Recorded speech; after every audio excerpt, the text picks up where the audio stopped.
Instituto Politécnico Nacional, Escuela Superior de Ingeniería Mecánica y Eléctrica, Unidad Culhuacán. Materia electrónica de potencia aplicada, alumno Villa Bautista Jesús,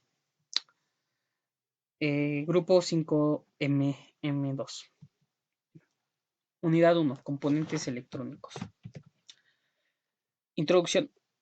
Para el estudio de la comprensión de los fenómenos que ocurren en dispositivos semiconductores es necesario conocer algunos detalles del mundo atómico, como por ejemplo su estructura, propiedades de las partículas que lo integran.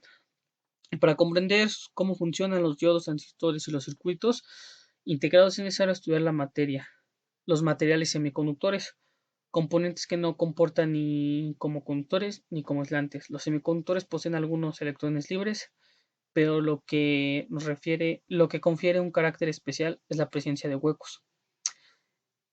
¿Qué es un hueco? Durante el desarrollo de la presentación se estará explicando el fenómeno y por qué son tan importantes la presencia de esos huecos.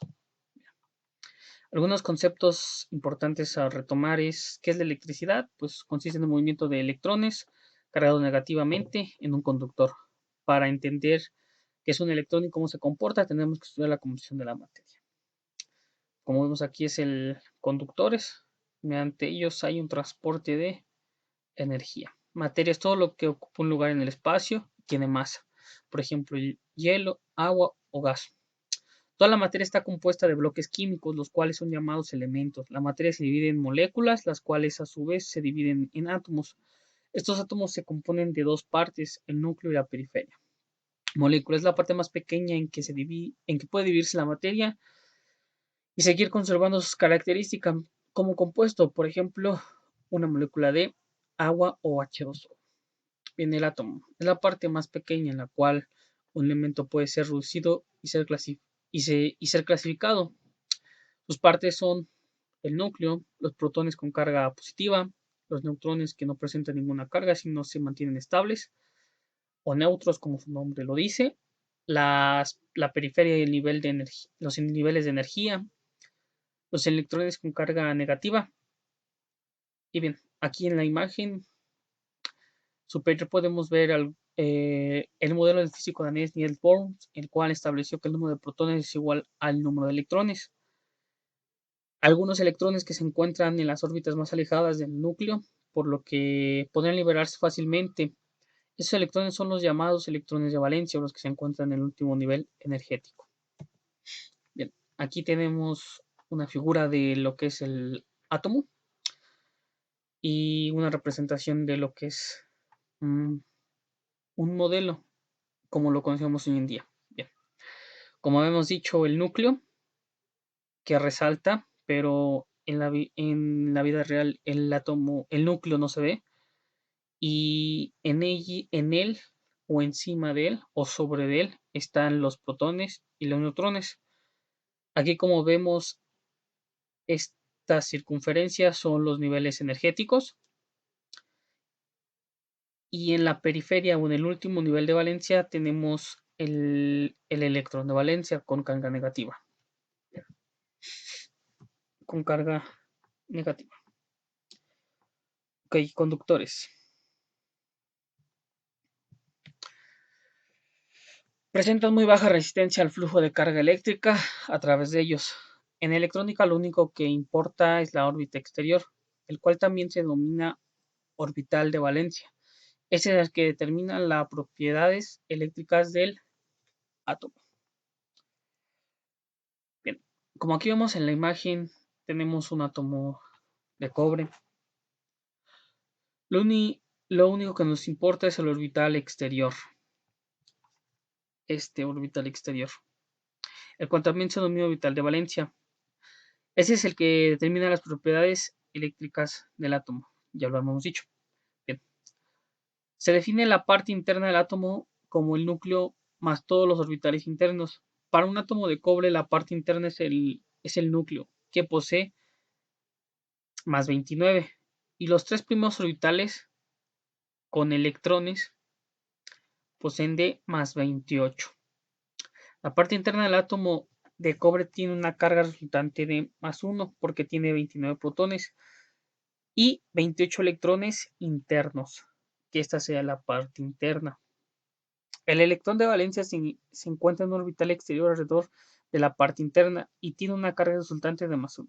A causa de ello, la atracción que sufre el electrón de valencia es muy pequeña. El electrón de valencia, al ser atraído muy débilmente por la parte interna del átomo y una fuerza externa, puede arrancarse fácilmente. Ese electrón con una muy pequeña tensión, al que se le conoce como electrón libre. Este, como la explicación lo da, se desprende y se llama electrón libre. Los mejores conductores son la plata, el cobre y el oro. Bien. Cuando el electrón de valencia se va, la carga resultante del átomo es +1. Si un átomo neutro pierde un electrón, se convierte en un átomo cargado positivamente, que recibe el nombre de ion positivo. Cuando un electrón exterior entra dentro de la orbital de valencia, la carga resultante del átomo es de -1. Si un átomo tiene un electrón extra en el orbital de valencia, llamamos al átomo cargado negativamente o ion negativo.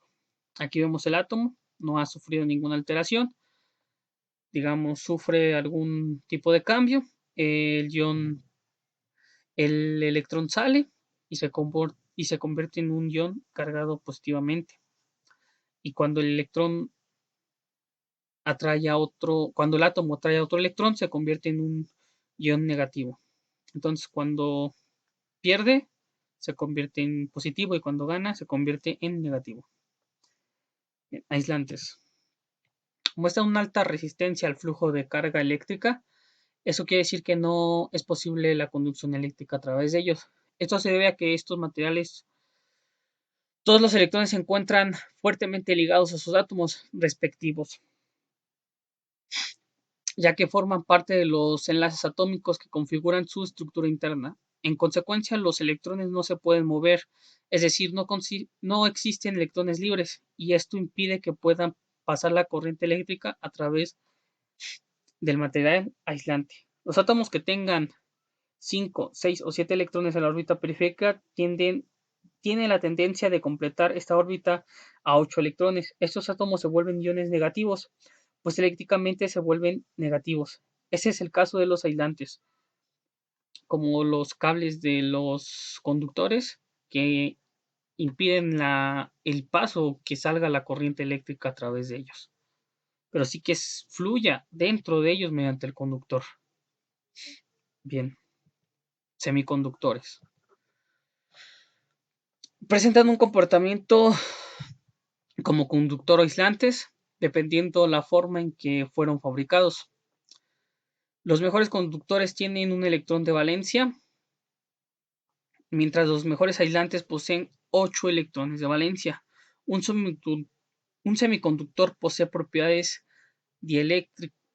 eléctricas entre las de un conductor y un aislante. Por lo tanto, los mejores semiconductores tienen 4 electrones de valencia. Aquí en la figura vemos la diferencia, bueno, vemos lo que son pues dos conductores porque tienen 4 electrones de valencia.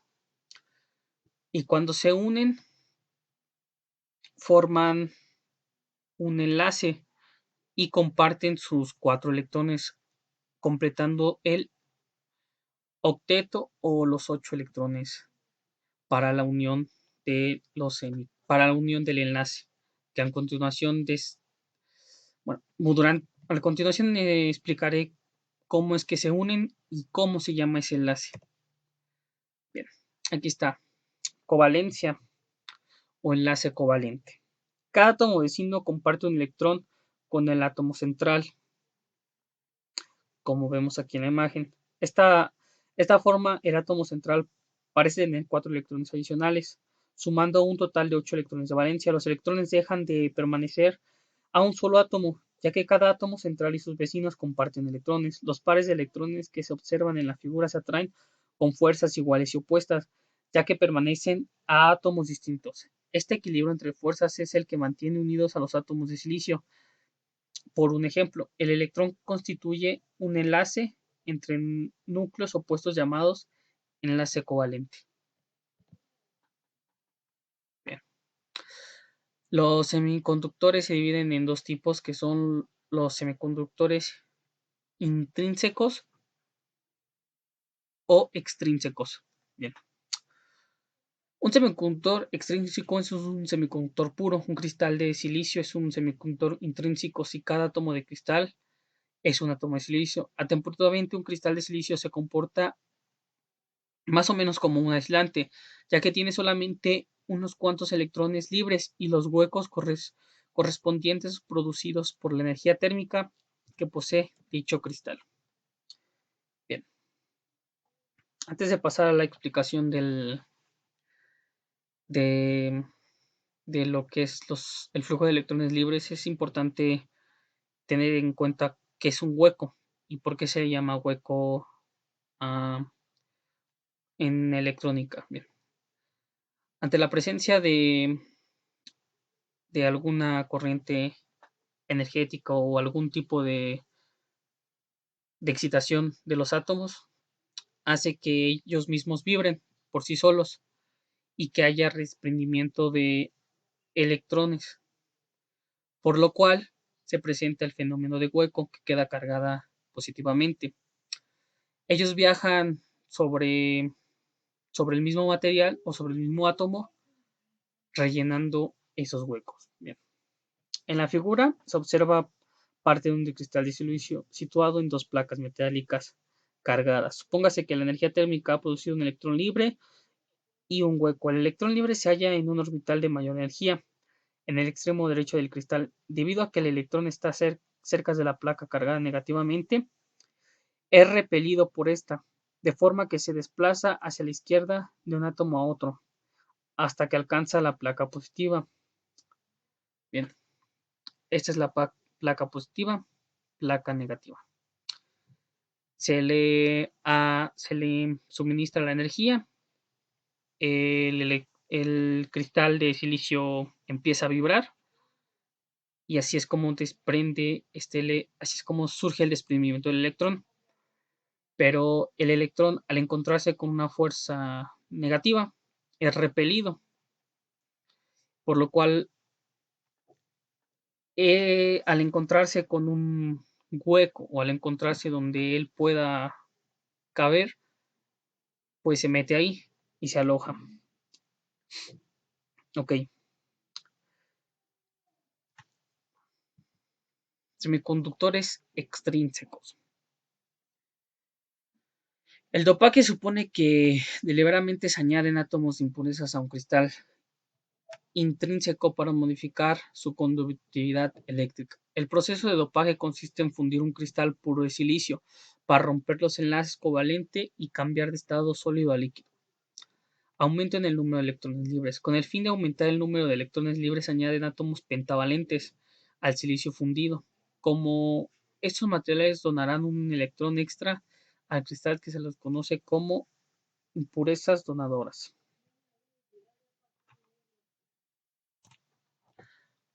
Al enfriarse el cristal y volver a su estructura cristalina, queda en el centro el átomo pentavalente, rodeado por 4 átomos de silicio. Como antes, los átomos vecinos comparten un electrón con el átomo central, pero en este caso quedan un electrón adicional.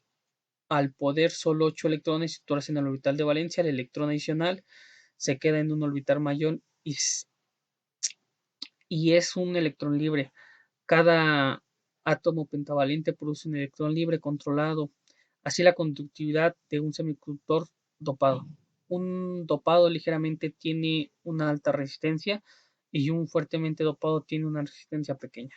Como vemos aquí en la figura, ese es el famoso electrón libre que viajará por todo el conductor para lograr eh, determinar las características del conductor o del semiconductor.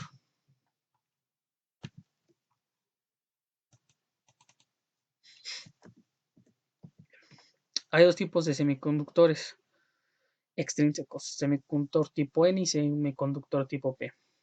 Bien, el silicio que ha sido dopado con una impureza pentavalente se llama semiconductor tipo N, donde hace referencia a negativo. Como los electrones superan a los huecos en un semiconductor tipo N, recibe el nombre de portadores. mayoritarios, mientras que a los huecos se les denomina portadores minoritarios. Al aplicársele una tensión, los electrones libres dentro del semiconductor se mueven hacia la izquierda y los huecos lo hacen hacia la derecha. Los electrones siempre en su último nivel energético tienen una carga negativa y los huecos una carga positiva, por lo cual son atraídos. Semiconductor tipo P. El silicio que ha sido dopado con impurezas trivalentes se llaman semiconductores tipo P, donde P hace referencia a positivo, electrones libres. Los huecos son los portadores mayoritarios y los electrones libres son minoritarios. Al aplicársele una tensión, los electrones libres se mueven hacia la izquierda, los huecos lo hacen hacia la derecha. Estos aquí es donde presentan más, más electrones libres y aquí es donde presentan más huecos, más número de huecos. Teoría de bandas.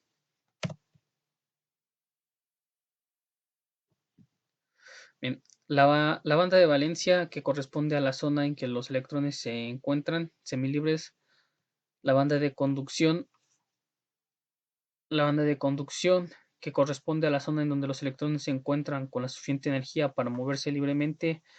Esa es una estructura cristalina y la banda prohibida que responde a la zona cerrada al paso libre de electrones entre la banda de conducción y valencia. Para que los electrones de la banda de valencia puedan servir como portadores, deben pasar a la banda de conducción. Ello implica entregarles una cierta cantidad de energía que puedan tener la forma de calor, luz, radiación, etcétera. Bien, aquí como vemos en la imagen, vemos la representación de lo que es esta teoría. En esta parte, en la banda de valencia, tenemos átomos cargados, cargados y cómo los tenemos que hacer transportar mediante la cierta suministración de energía. Y mediante esa teoría nos refleja los aislantes, los semiconductores y los conductores, su efectividad de conducción y qué tan buenos son a la hora de conducir corriente eléctrica. Y pues sí, nos ayuda a comprender la capacidad que tienen los compuestos para conducir electricidad. Y bueno, eso sería todo. Gracias.